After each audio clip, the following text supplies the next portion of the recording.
কবি কমল কৃষ্ণ বেপারীর কলমে কবিতা সেদিন দুজনে।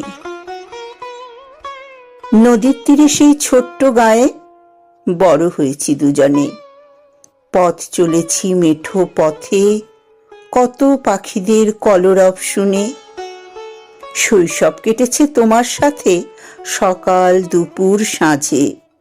বাবা ও মায়ের বকুনি খেতাম দুজনেই মাঝে মাঝে। ভোরের বেলায় শেফালি বনে কুড়িয়েছি কত ফুল। ছায়াবিথি তলে ছুটে গিয়ে তোমাকে পরিয়েছি কানের দুল।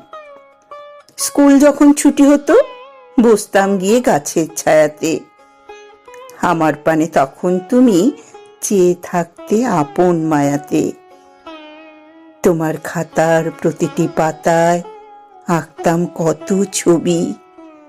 কবিতা লিখতাম তোমাকে নিয়ে, হয়ে যেতাম কখনো কবি।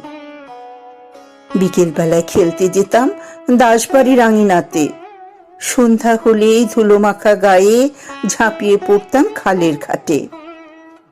গাছের শাখাতে সেদিন দুজনে খেয়েছি কত দোল। চিঠি লিখতে কেটে যেত রাত, কখনো হতো ভোর। সেদিন দুজনের মধুর স্মৃতি কখনো ভোলার নয়। তোমার কথা মনে পড়লে এখনো কাঁদে এ হৃদয়।